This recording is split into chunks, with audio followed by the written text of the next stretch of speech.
Pre-training reflection questions. Welcome to this e-learning module on equity, safety, and the prevention of sexual harassment on campus. Before we begin, we invite you to pause and reflect. The questions that follow are designed to help you examine your own assumptions, awareness, and responsibilities when it comes to creating a safe and respectful campus environment. This reflection is not about judgment. It is about understanding, accountability, and building a culture where everyone feels secure and valued. Question 1. Can the terms sex and gender be used interchangeably? A. True. B. False. Question 2. Which of the following acts would be considered sexual harassment? 1. Asking someone on a date once. Appreciating someone for good work. 2. Staring at someone in a way that makes them feel uncomfortable. Asking for sexual acts in return for benefits. 3. Making comments on someone's clothes in a sexual manner. Sending sexually explicit messages without consent. 4. Accidentally bumping into someone, shaking hands as a greeting.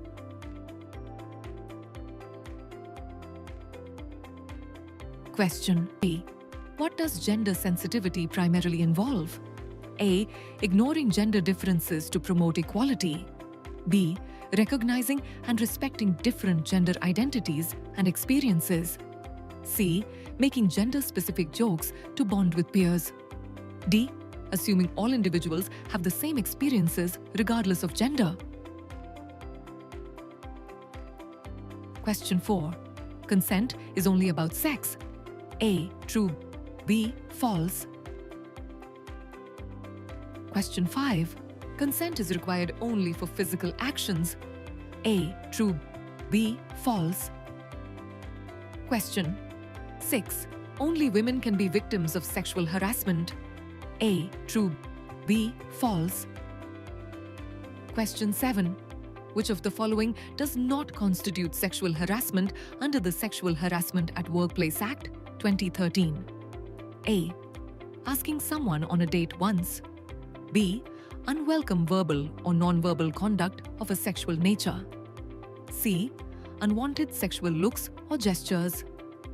D. Jokes referring to sexual acts or a person's sexual orientation. Question 8. Which of the following actions are punishable under the Information Technology Act, 2000?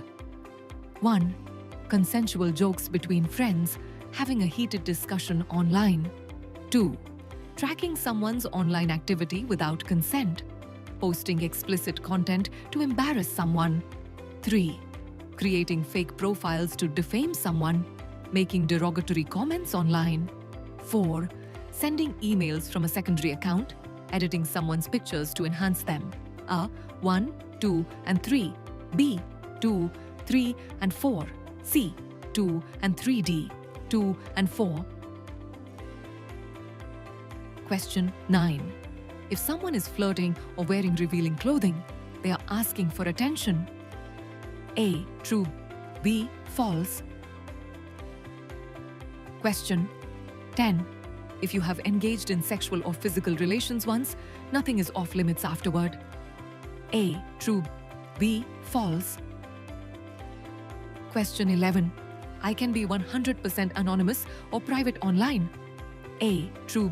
B. False. Question 12. It is acceptable to use slurs or abusive language outside the classroom on campus. A. True. B. False. With these reflections in mind, let us now begin the session.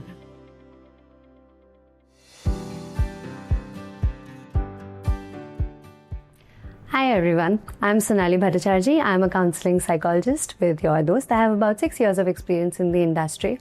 Your Dost is an emotional wellness partner for IIT Madras, and today we are coming to you with a training called Becoming Gender Sensitive, a very relevant and an important conversation to be had no matter what year it is. By the end of today's training, you should be able to understand the difference between sex and gender. You should understand how to ensure cyber safety for yourself, for others, how to create safe spaces, how to seek redressal, how to comfort somebody in distress, what consent looks like, and finally also understand what a couple of the laws in and around sexual harassment and redressal looks like. So let's jump in. Now, I'm sure a couple of you might be wondering, is this an overrated conversation? It's 2026 and we're still talking about gender discrimination, we're still talking about gender sensitivity. And while yes, it might seem like this is a conversation for the past, however, it is still equally important to be emphasized and spoken about. Trainings like this can constantly act as a reminder of how the smallest of our actions and our behaviors affect those around us. So I have to ask, what is the difference between sex and gender? Well, quite simply put, sex is biological, while gender is cultural, it's social, it's personal. There are 3 types of sex: male, female, and intersex. While gender can be vast and endless, but the most common ones being men and women, spell as trans, right? Now, while gender can be cultural and personal, it does determine how men and women should think, how they should speak, talk, interact within the context of the society. This in turn creates a power play and a hierarchy, which of course leads to gender inequality, which ends up being fatal for everyone. Let me give you a quick example. For example, we normalize aggressive behaviors in men while we expect more passive-aggressive or passive behaviors from women. We stop taking men's emotions seriously, while maybe we don't take women's aspirations or dreams as seriously. So let's see what more comes at risk. So why do we need to talk about gender sensitivity? Now, gender sensitivity is not just for the benefit of the other person, but for oneself. It's not a women's agenda, but it is something that impacts everyone. So let's break it down for you a little. Gender sensitivity is behavior that avoids discrimination. How? By understanding and accepting the multiple differences that do exist between men, women, and other genders. Basically, it is just a way of thinking that fosters respect and compassion regardless of the differences between the genders. When we are gender sensitive, it makes for better physical and emotional health outcomes for ourselves and for our loved ones. We're able to enjoy and participate in our work lives, in our social lives, in our family lives as we would like. And we don't have to worry about the display of our emotions. We can also display our true self with our unique abilities, our personal preferences, our interests. How exactly? For instance, our gender stereotypes might impact how we perceive ourselves, how we perceive others, how we speak, dress, think, what clothes should we wear, what positions should I take up, what career or courses should I be interested in more suitable to my gender. As you can see, like it or not, consciously or unconsciously, our gender impacts every aspect of our lives. So having discussed that, I have to ask, if we are not gender sensitive, then what happens? So I'm going to invite you to reflect along with me. When was the first time that you realized you were treated differently or you were discriminated against because of your gender? It may not be something entirely positive or negative. It could be the smallest of moments, someone telling you how to sit or how to behave, how to talk, asking questions about who your friends are or who you talk to. Let's take a couple of moments and really think about it.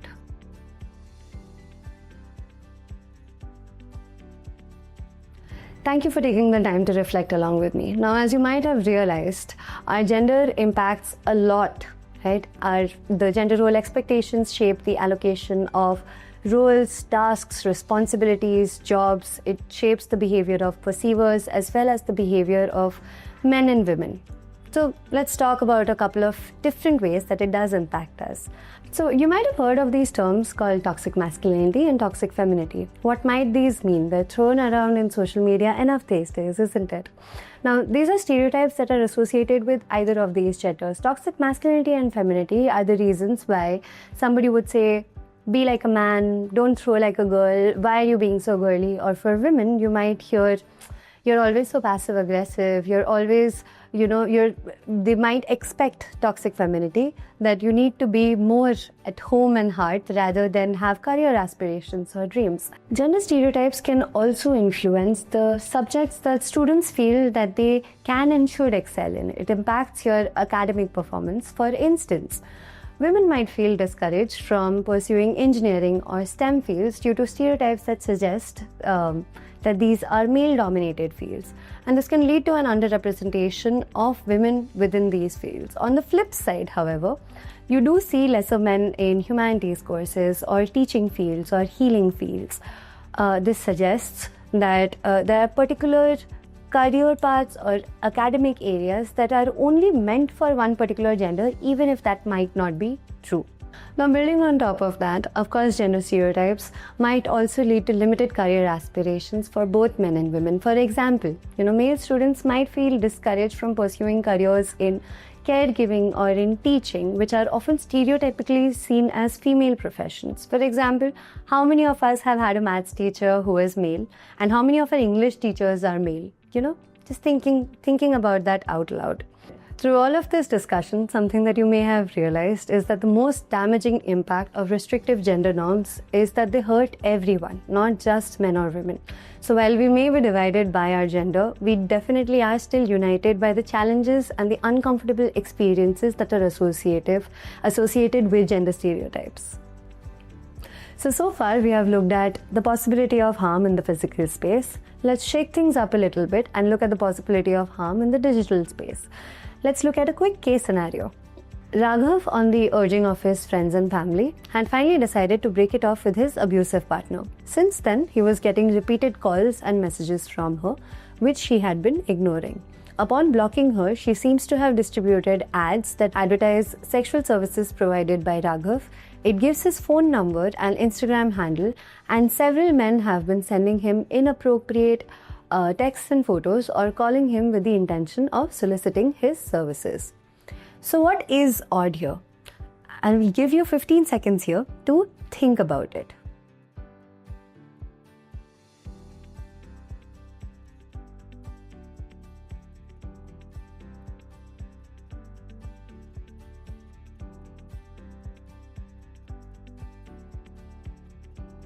So as many of you might have rightly guessed, this was an example scenario of cyberstalking. So let's see what kind of online safety practices do we follow. I have to ask, can discrimination happen online? Yes, and it has been for a very long time. A comment on a post, inappropriate pictures, a message in a group, all of them can be counted as harassment. So what are the couple of safety guidelines while you're online do you follow? How many of us were told not to take chocolates or toffees from strangers? How many of us were told not to go somewhere if a stranger asks? But how many of us were given these specific set of rules or advice about using social media or being online? Right? Most of us haven't, so let's quickly go through a few. Number one, vetting people we meet online. Now, meeting people online can be both exciting and risky. However, vetting them in advance beforehand does ensure that you're interacting with genuine and trustworthy people. Handling passwords with care. Strong and well-managed passwords are crucial for protecting your online accounts against unauthorized access as well as cyber attacks. Be cautious about location-based services which can reveal sensitive information about your whereabouts and your routines, which can potentially compromise your safety. Right? Be selective with friends or followers that you do not know or who you accept as into your digital spaces. And finally, regularly updating your privacy settings, which helps protect your personal information from unauthorized access or misuse. Main motto: whatever goes online stays online. The 3 golden guidelines of cyber safety. Number 1, zip it. Keep your personal matters private and make sure what you say or do online remains personal to you. Number 2, block it. Block people who send you unpleasant messages or block things that make you feel uncomfortable, and definitely do not open unknown links and attachments. And finally, number 3, flag it. Flag or point out to someone you trust if anything upsets you or anything happens out of the ordinary. Now, in the next few slides, you will be given some scenarios, and I want you to tell me which of these scenarios highlight cyberbullying or harassment or have an intent to embarrass someone. So let's start the quiz. Is this cyberbullying? Your scenario number 1. Which of the following scenarios is an example of cyberbullying? A. A student is constantly harassed by their classmates online who create a fake profile with inappropriate content about them. Or B. A person posts a review on a restaurant's social media page expressing their dissatisfaction with the service.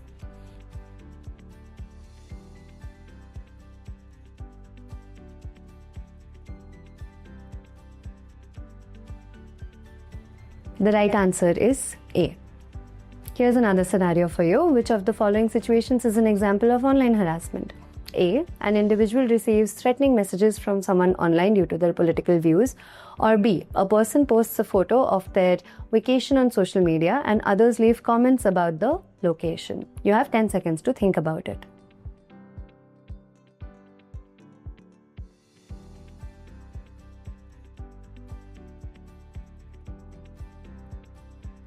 The correct answer is A. Here is another scenario for you. Which of the following situations is considered a form of online harassment? A. A group of students create a WhatsApp group for classmates to share their views on an upcoming event in college. Or B. A WhatsApp group moderator posts anonymous gossip about people in their college. You have 10 seconds to think about it.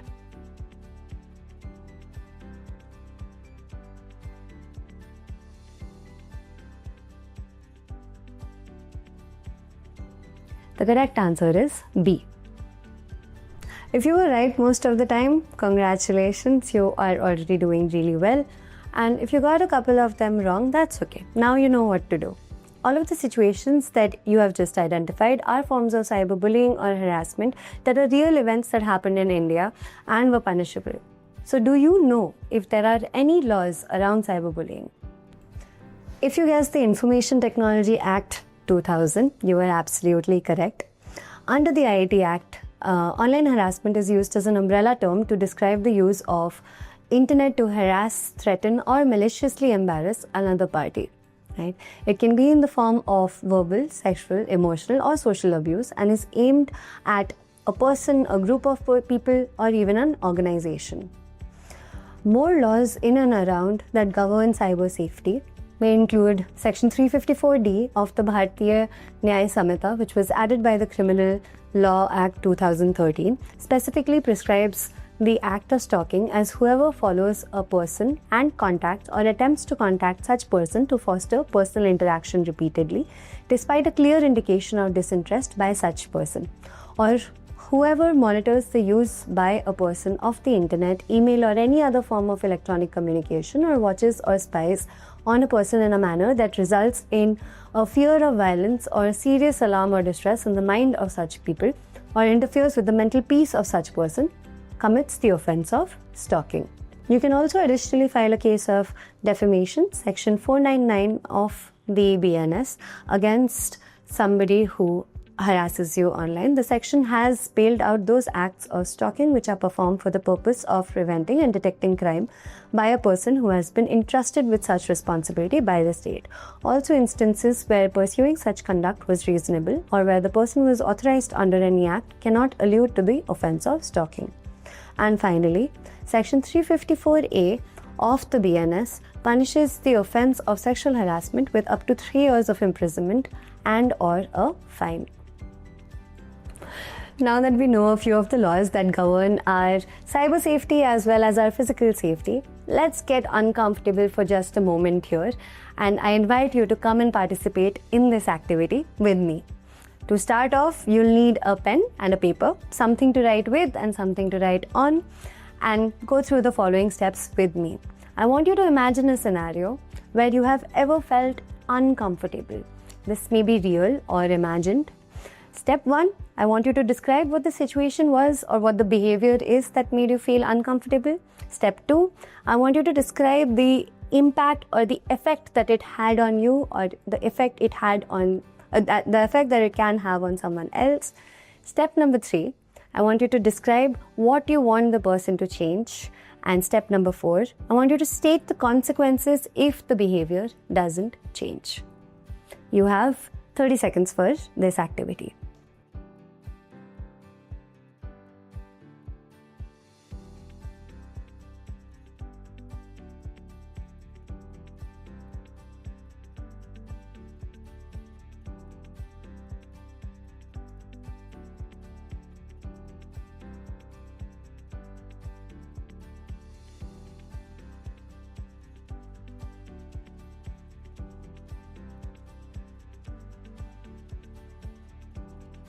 Thank you so much for taking the time to get just a little bit uncomfortable with me. And now that you've gone through steps 1 to 4 and really described the situation that made you feel uncomfortable, what do you think was missing?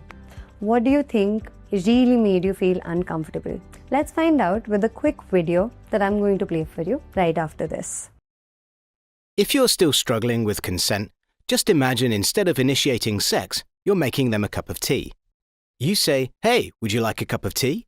And they go, "Oh my God, I would love a cup of tea, thank you." Then you know they want a cup of tea. If you say, "Hey, would you like a cup of tea?" And they're like, I'm not really sure. Then you can make them a cup of tea, or not, but be aware that they might not drink it. And if they don't drink it, then, and this is the important bit, don't make them drink it. Just because you made it doesn't mean you're entitled to watch them drink it. And if they say, "No thank you," then don't make them tea. At all. Just don't make them tea. Don't make them drink tea, don't get annoyed at them for not wanting tea. They just don't want tea, okay? They might say, "Yes please, that's kind of you." And then when the tea arrives, they actually don't want the tea at all. Sure, that's kind of annoying as you've gone to all the effort of making the tea, but they remain under no obligation to drink the tea. They did want tea, now they don't. Some people change their mind in the time it takes to boil the kettle, brew the tea, and add the milk. And it's okay for people to change their mind, and you are still not entitled to watch them drink it. And if they are unconscious, don't make them tea. Unconscious people don't want tea, and they can't answer the question, "Do you want tea?" because they're unconscious. Okay, maybe they were conscious when you asked them if they wanted tea, and they said yes, but in the time it took you to boil the kettle or brew the tea and add the milk, they are now unconscious. You should just put the tea down, make sure the unconscious person is safe, and this is the important part again, don't make them drink the tea. They said yes then, sure, but unconscious people don't want tea. If someone said yes to tea, started drinking it, and then passed out before they'd finished it, don't keep on pouring it down their throat. Take the tea away. Make sure they are safe, because unconscious people don't want tea. Trust me on this. If someone said yes to tea around your house last Saturday, that doesn't mean they want you to make them tea all the time. They don't want you to come around to their place unexpectedly and make them tea and force them to drink it, going, "But you wanted tea last week," or to wake up to find you pouring tea down their throat going, "But you wanted tea last night." If you can understand how completely ludicrous it is to force people to have tea when they don't want tea, and you are able to understand when people don't want tea, then how hard is it to understand when it comes to sex? Whether it's tea or sex, consent is everything. And on that note, I'm going to make myself a cup of tea. As I hope you saw from the video, consent is easy to understand and should be everybody's cup of tea. But before we get into the nitty-gritty technicalities of what consent is, let's understand it with a quick scenario. So Rohit is 25 years old and Preeti is 22. And about 6 months ago, Rohit asked Preeti, his girlfriend, if they could have sex.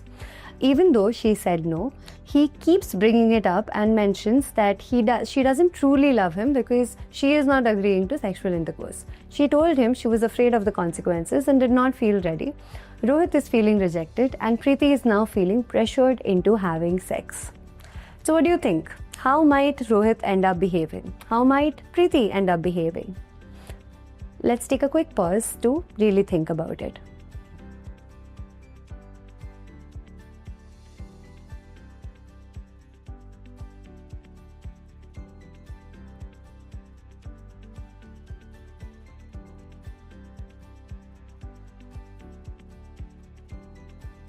Now, while sex is important in any relationship, it does need to be consensual and keeping the comfort, time and pleasure for both the partners, not used as a medium to prove someone's love to their partner. Now, someone saying no to sex does not mean that they have rejected someone. It just means that they don't want to do it. No ifs, no buts. No is a complete sentence and it has nothing to do with you. Like I say, if it's not a yes, it very likely is a no. Let's understand the nitty-gritties and the technicalities of consent a little bit better. A simple way to keep the guiding principles of consent in mind is through an acronym called FRIES, F-R-I-E-S. Principle number 1. Consent is freely given. Consent is obtained not under coercion, manipulation, or control, not under the influence of drugs or alcohol. So, for instance, if someone was to put a gun to your head and asked you for your wallet, you would not be consenting to give them your wallet, right? Principle number 2. Consent is reversible. Anyone can change their mind about what they feel like doing at any time, even if you've done it before, even if you're both naked in the bed, right? Guiding principle number 3. Consent is informed. You can only consent to something when you know the full story around it. For example, if you've ever done a surgery before, a doctor always tells you not only the benefits of that surgery, but also the risks and consequences that might come along with it. So, for example, if someone says that they will use a condom and then they don't use a condom, that was not informed consent and therefore does not count. Guiding principle number 4. Enthusiastic. Consent is always enthusiastic. If it's not a yes, it's very likely a no. When it comes to sex, you should only do stuff that you really want to do, not things that you feel like you should be doing. And finally, guiding principle number 5. Consent is specific. Saying yes to one thing, for example, going out on a date with someone, does not mean that you're consenting to everything else that comes after. So, for example, making out or having sex or anything else. With that being said, consent is easy to understand, and when we do violate someone's consent, that is when we start to cross into the boundaries of what is sexual harassment as well as rape. You get the final say over what happens with your body. It doesn't matter if you've hooked up before or even if you've said yes earlier and then you changed your mind. You're allowed to say stop at any point, and your partner does need to respect that, irrespective of whatever gender either partner may belong to. Consent is not implied by things like your past behavior or what you wear or where you go. Sexual consent is communicated, clearly communicated, and there should be absolutely no question or mystery. Silence is not consent. And unlike other conversations, consent can be violated by both men and women as well as any other genders that come to mind. So what do you think? When does an act or behavior turn into sexual harassment? What does that mean? Is it a violation of consent? Let's find out. So what is sexual harassment? Very simply, sexual harassment is usually a violation of consent, violation of any of the principles of consent that we just discussed. Right?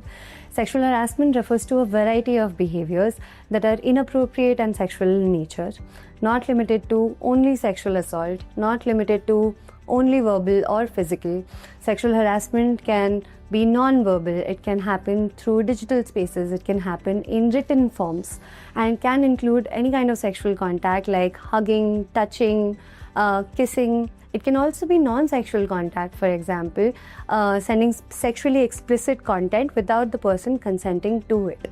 For example, a man whistles at a woman when she walks by, or a woman looks at a man up and down in a very suggestive way. All examples of sexual harassment. This can also look like sharing pornography. It can look like multiple instances of stalking, like we discussed previously when we were talking about laws. Sexual harassment is usually an umbrella term that encompasses a variety of behaviors and is usually very dictated by the context in which it happens. Now, once we do understand what sexual harassment is, of course, the question naturally rises, what helps us prevent sexual harassment? What would protect us from sexual harassment? Now, keeping to the organizational space, there is a law that you might have heard of called POSH. That is the law in place to help protect employees and, in your case, the students of the campus against sexual harassment that may occur on campus. Now, as we read the name of the law, something that might have stood out as odd to you is this phrase, women at the workplace. And you're right, the POSH Act is a dated and a gender-biased law. The POSH Act was typically enacted in India in 2013 following years of advocacy around workplace safety for women. And its foundation lies in the 1997 Vishakha Guidelines, which was issued by the Supreme Court after a landmark judgment of Vishakha versus the state of Rajasthan, which highlighted the absence of the laws addressing workplace sexual misconduct, harassment, and established employer responsibilities and mandated the creation of the Internal Complaints Committee. Now, because the POSH Act came out as a reactive measure against a brutal crime, therefore, as it stands today, it does look like it is a gender-biased law. However, the POSH Act does give the freedom to organizations to formulate their own policies in a more gender-neutral way. And even though it might seem a little outdated, now you do know the context of where this gender bias comes from. The POSH Act marked a significant step in recognizing sexual harassment as a violation of women's fundamental rights to equality, dignity, and safe working conditions. Alright, now that we understand POSH to a little extent, let me give you a couple of case scenarios, little tiny situations, and you can tell me if POSH would apply in those particular scenarios, right? For example, say an event was to happen outside of your educational institution, but maybe with somebody belonging to the same institution. So maybe you were hanging out with a friend or a colleague in a different place outside of the campus. If something inappropriate was to happen in that particular case, would POSH apply? Would you be able to approach your internal committee and your organization with what had happened? Little bit of a thinker, wasn't that? There's this concept called a relational workspace. When we work with people, our primary relationship with them is colleagues. No matter how close friends you are or what other relationships might exist between the two of you, you are first and foremost for your organization colleagues. With relational workspaces, if something inappropriate was to happen outside of the campus on your own personal time with somebody that you know but work with, it would still come under the boundaries of POSH. Let's tweak that scenario a little bit, and I'll ask you one more. Say you had to be somewhere, maybe a conference or somewhere else for your institution, and you were traveling and something inappropriate was to happen in either the car or the hotel or wherever it is, the venue that you were staying at. If something inappropriate happened there, would it still come under the foundations of POSH? Could you tell your IC about it? You might have guessed that one. Yes, you could still tell your IC about it. There's this concept called an extended workspace. So wherever it is that you are, because of work, because you have been asked by colleagues, mentors, professors, or are traveling with the directives of your organization, everything counts as an extended workspace. This includes all the travel that you might do, this includes the places that you might stay at, be at, and can be, and any incident that happens in these spaces can be reported to your IC. One last before we move on here. Do you think POSH Act would apply for verbal or written communication? Say somebody sends an inappropriate email or even a WhatsApp message. Yes, it does. As we discussed before, sexual harassment is not limited by just physical spaces, and therefore any act of harassment, no matter which space it happens in, does come under the foundations and the organizational policies of your internal committee. So as you can see, the POSH law is pretty much extensive in its use. However, just a couple of places where POSH in itself does not cover, say for example, you're moving about on your own personal time. So, you go to meet somebody online for a date and something inappropriate happens there. The POSH Act, because your organization has no liability, the POSH Act would not come into picture here, nor would your IC be able to take any action if something was to happen in this scenario. However, as we discussed the laws earlier, you could always refer back to the sexual harassment policies that do exist within the law. And an IC is always helpful in figuring out as a basis of resource. Now that we understand what is covered within and outside of the POSH Act, now that we understand what is sexual harassment, a natural question does arise. What can you do in the case of sexual harassment? Number one, follow your institution's policies. In your case, your IC is the ICASH department. Please know and follow their guidelines. If someone does confide to you about facing harassment, show up as emotional support. Even though you might be tempted to, don't break their confidentiality unless they are ready to take further action. And finally, having conversations about or facing sexual harassment yourself can take a significant mental health toll. Please know your boundaries and know when you should seek professional help. Your dost can help with that. When talking about how to help someone else understand or make sense of any kind of harassment that they might be facing, the goal is to develop and maintain communication and make sure that the individual feels understood and not judged. So have this conversation one-on-one, set up a time to talk, and don't interrupt when they share. Don't shame them, don't blame them. Ask them open-ended questions. Don't tell them what they should do. Don't show up with advice. Don't show up with solutions. Let them direct that conversation and let them tell you the help or support that they need from you at this point of time. Tell them that you will accompany them to go and report if needed. Give them resources, give them options, and be supportive no matter what they decide, even if it is something that you would rather not do. With that being said, we've had a lot of discussion today about what sexual harassment is, very difficult conversations about uncomfortable situations. And to just kind of sum up and see where we are at, let's maybe take a quick quiz to figure out how much we have learned and what we are taking away from this conversation. You're going to see some acts and behaviors, and you have to tell me whether it would be okay to do these things in the workplace or not. For each situation, we're going to pause for 5 seconds, and you can quietly internally reflect whether it's a thumbs up behavior or a thumbs down behavior. Shall we start? Situation number 1. You're so dumb. How did you even manage to get here? Is that appropriate to say in the workspace or in the campus?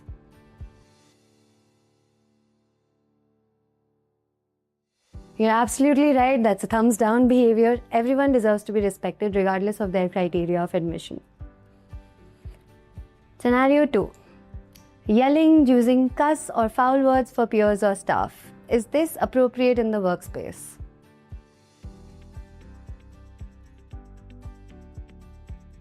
You're absolutely right. Thumbs down behavior. We do see many situations, a long queue in the library, an unclean desk, not so tasty food in the mess, or some days rules imposed by hostel wardens that do irritate us. But none of it permits us or anyone to abuse or use slurs or slangs for anyone. Even in the classroom, not everyone would be comfortable in using abuses as banter. Something to keep in mind. Scenario number 3. Asking someone about their sexual history or experiences. Is that a thumbs up or a thumbs down behavior?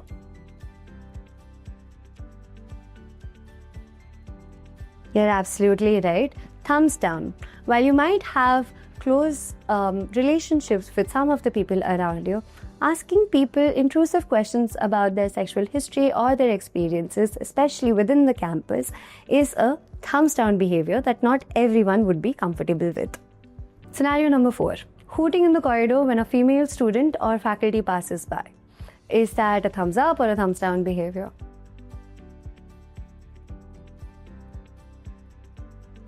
I'm sure that was an easy one. That is absolutely a thumbs down behavior. We are not here to make anybody else feel uncomfortable about their presence, especially because of their gender. Scenario number 5. Saying, I'm going to kick your ass if you don't do this for me. Is that thumbs up or thumbs down?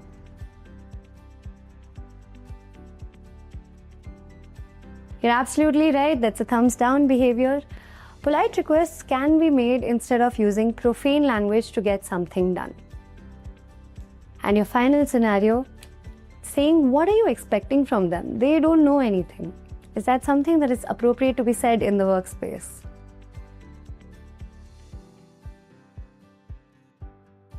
You're absolutely right. That was also a thumbs down behavior. And insulting people on any criteria, whether it is intelligence, their capabilities, is inappropriate no matter what the context or situation is. Thank you so much for playing along with me. Now, as we exit this, I'd like to leave you with a few hygiene practices, something to keep in mind as we begin to exit today's training.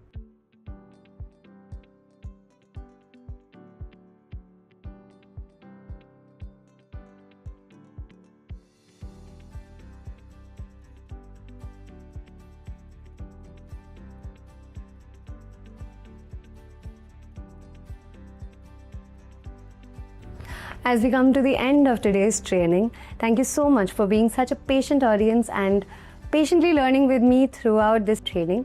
Just a gentle reminder that there will be a link for a post-assessment that you need to complete, and I'm hoping that the information that we learned here today will come in handy as you do so.